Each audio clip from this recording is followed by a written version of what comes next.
ভিড় চাকচিক্যের মাঝে নজর কাটছে বারোয়ারি পুজোগুলিও। শ্যামনগর ফিরা রোড ঘোষপাড়া রোডে যোগাযোগ ক্লাব এটি মহিলাদের দ্বারা পরিচালিত। এই বছরের পুজো চতুর্থতম বর্ষে পদার্পণ করল।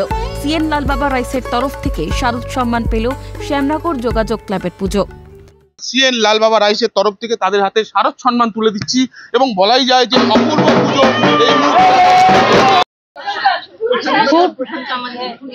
এই পুজোর কটা দিন আমাদের এখানে সারাদিন খুব আনন্দেই কাটে। একদম সবাই সকালবেলা চলে আসি, ঘর সংসার সব ফেলে আমরা এখানে রান্না খাওয়া পুজো করা সমস্ত আনন্দ সারাদিন এই রাত্রি 12টাতে। আর আজকে পুরস্কার পাওয়ার পর আমরা খুব আনন্দ পেয়েছি, ভীষণ ভালো লাগছে। 4 বছরের মধ্যে যে আমরা এত বড় একটা পুরস্কার পাবো এটা আমরা অবশ্যই আমরা ভীষণ আনন্দিত। এই পুরস্কার পেয়ে আমরা আশা করতে পারিনি যে এই 4 বছর অন্তত হয়েছে আমাদের পুজো, 4 বছরের মধ্যে যে আমরা এত বড় একটা পুরস্কার পাবো।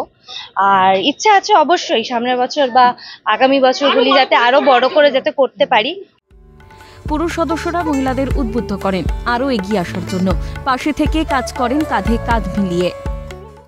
কতটা আনন্দ করলে এই পুজোতে? সবই মায়ের আশীর্বাদ। আমরা তো ভেবেছি বৃষ্টিতে সব ডুবে যাচ্ছে, সব ভেসে যাবে, কিচ্ছু করতে পারবো না, সমস্ত জামা পরে থাকবে, কিন্তু সবই মায়ের আশীর্বাদ। খুব আনন্দ করেছি, খুব একদম বাচ্চা থেকে শুরু করে বড়রা সব মায়ের আশীর্বাদে, বৃষ্টি হয়নি, রোদ সব। আমরা খুব আনন্দভাবে কাটাই, মনে হয় যেন আমরা সব একই ফ্যামিলির লোক, বাইরে কেউ এখানে নেই। আমরা এই কজন ঘর মিলেই আমাদের এই পুজোটা হয় এবং ভীষণ আনন্দভাবে হয়।